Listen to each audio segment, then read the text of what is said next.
সরাসরি রয়েছেন আমাদের সঙ্গে প্রতিনিধি উজ্জ্বল মুখোপাধ্যায়। উজ্জ্বল, কংগ্রেসের পোলিং এজেন্ট তিনি আক্রান্ত হয়েছেন, কারাই ভাবে আক্রমণ চালালো তার উপর, এবং কংগ্রেসের প্রার্থী অধীর চৌধুরী তিনি সেখানে পৌঁছে গিয়েছেন, কি অভিযোগ করছেন তিনি? দেখো, প্রথমত দেখাই যে বুথটার সামনে আমরা দাঁড়িয়ে রয়েছি, এখনো পর্যন্ত দীর্ঘ লাইন, আর আধ ঘন্টারও সময় নেই এই নির্বাচন প্রক্রিয়া শেষ হতে, ফলে সবাইকে স্লিপ দেওয়া হবে, কিন্তু বিশাল লাইন এখনো পর্যন্ত এই বুথেই বসেছিলেন কংগ্রেসের এজেন্ট।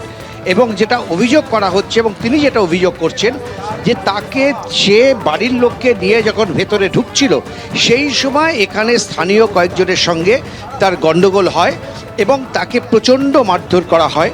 তার যেটা অভিযোগ, তিনি যেটা বারবার বলছেন, যে একটি যুবকের সঙ্গে তিনি তার রাজনৈতিক পরিচয়, সে তৃণমূল কংগ্রেস করে, তারা প্রথমে তাকে ঘিরে ধরে এবং আরও কয়েকজন এসে তাকে মারধর করে। অধীর চৌধুরীর অভিযোগ যে এটা পুরোটাই ইচ্ছে করে, যেহেতু তিনি কংগ্রেসের এজেন্ট সেই কারণে তাকে মারধর করা হয়েছে, এবং তার অভিযোগ যে এই গোটা ব্যবস্থাটাকে ঘিরে একটা চক্রান্ত চলছে, তার কারণ এখনও পর্যন্ত এখানে মাত্র 60% পোলিং হয়েছে।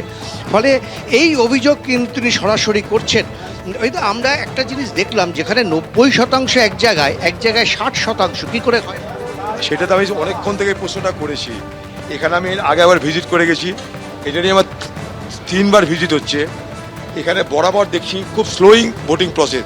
আমি সেই মর্মে কমপ্লেন করেছি যে এত অ্যাবিজমালি লো টার্ন আউট কেন, যখন বহরমপুর বিধানসভার এবং সারা পশ্চিমবঙ্গে অ্যাভারেজ হচ্ছে 80-90, তখন এখানে এত কম কেন?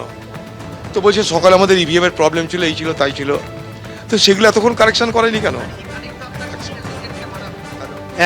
এইখানেই কিন্তু কংগ্রেস এজেন্টকে মারা হলো, এবং অধীর চৌধুরী দেখো বুথ থেকে সামান্য কিছু দূরে তিনি একেবারে কংগ্রেসের পোলিং এজেন্ট তিনি আক্রান্ত হয়েছেন, আর এই মুহূর্তে সেই এলাকায় রয়েছেন কংগ্রেস প্রার্থী অধীর চৌধুরী।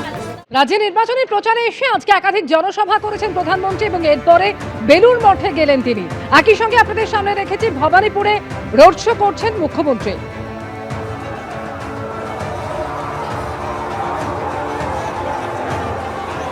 দ্বিতীয় দফায় ভোট রয়েছে ভবানীপুরে, অত্যন্ত হাই ভোল্টেজ কেন্দ্র, আর সেখানেই আজকে রোড শো করছেন মুখ্যমন্ত্রী মমতা বন্দ্যোপাধ্যায়। আর অন্যদিকে আজকে বেলুড় মঠে গেলেন প্রধানমন্ত্রী নরেন্দ্র মোদী।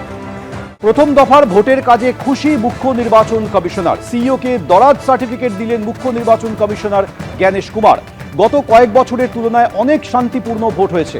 প্রথম দফার ভোটের কাজে খুশি জ্ঞানেশ কুমার। রেকর্ড ভোট শতাংশ নিয়ে বলেছেন মুখ্যমন্ত্রী মমতা বন্দ্যোপাধ্যায়। তিনি বলছেন এই ভোট অধিকার রক্ষার লড়াই, তাই মানুষ ভোট দিচ্ছেন। ভোট না দিলে ঠিকানা যাবে, সম্পত্তি যাবে, অধিকার যাবে। বউবাজারের সবাই হুঙ্কার দিয়েছেন মমতা বন্দ্যোপাধ্যায়। এত ভোট কাটার পরেও এত পার্সেন্টেজ ভোট কেন পড়েছে জানেন? এটা আমার মনে হয়, I may be wrong also. তার কারণ হচ্ছে মানুষ জানে এই ভোটটা তাদের অধিকার রক্ষার লড়াই। তৃণমূলকে ভোটটা না দিলে তার আমও যাবে, ছালাও যাবে, কারণ এরপরে এনআরসি করবার প্ল্যান করবে, ডিলিমিটেশন করবে, বিল নিয়ে এসেছিল। মহিলা বিল পাস হয়ে গেছে 23 সালের 25শে সেপ্টেম্বর। আমরা সবাই ভোট দিয়েছিলাম এবং বিল হয়ে গেছিল, 450-এর বেশি ভোট পড়েছিল। তো আজকে 23 সাল থেকে 26 সাল নোটিফিকেশন করলেন না কেন? আসলে কি প্ল্যানটা কি?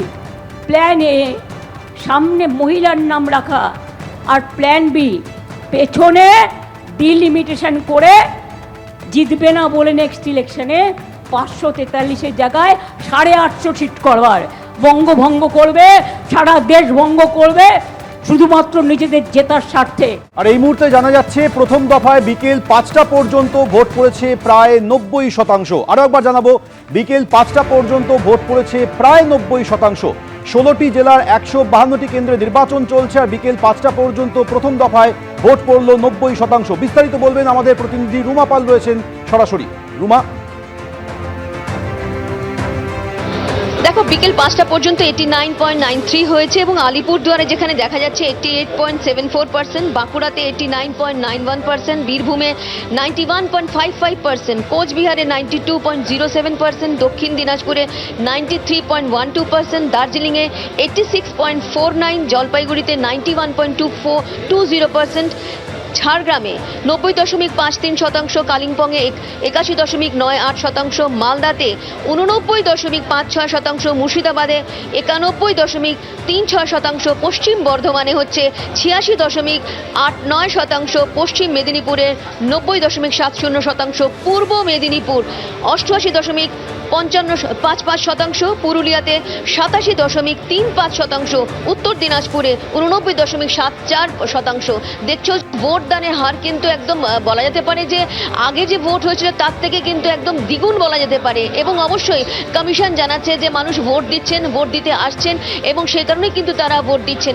এবং জানিয়ে রাখি, ইতিপূর্বেই কিন্তু মুখ্য নির্বাচনী আধিকারিকের কাছে কিন্তু নির্বাচন কমিশন অর্থাৎ দিল্লি নির্বাচন কমিশন থেকে মুখ্য নির্বাচন কমিশনেরও কথা হয়েছে। তিনিও কিন্তু এখানে যে ভোট চলছে এবং শান্তিপূর্ণভাবে ভোট চলছে তাতে কিন্তু অনেকটাই খুশি, এবং যেহেতু বুথের বাইরে বেশ কিছু ঝামেলা হচ্ছে সেক্ষেত্রে কিন্তু কেন্দ্রীয় বাহিনীকে কিন্তু আরও বেশি ব্যবহার করার জন্য এবং কড়া পদক্ষেপ নেওয়ার কথাও বলা হয়েছে। অন্যদিকে জানিয়ে রাখি যে এইভাবে বিকেল 5টা পর্যন্তই যদি 89 যেখানে দেখাচ্ছে 89% হয়ে গেছে, বিকেল 5টার পর আরও 6টা পর্যন্ত কিন্তু আরও ভোটিং চলবে। যদিও এই পার্সেন্টেজ অন্যান্য সময় যখন এই পার্সেন্টেজের পুরো তথ্য দেওয়া হয় সেটা কিন্তু দেখা যায় যে সেদিনকে আসে না সেই তথ্য, পরের দিন সেই তথ্য পাওয়া যায়।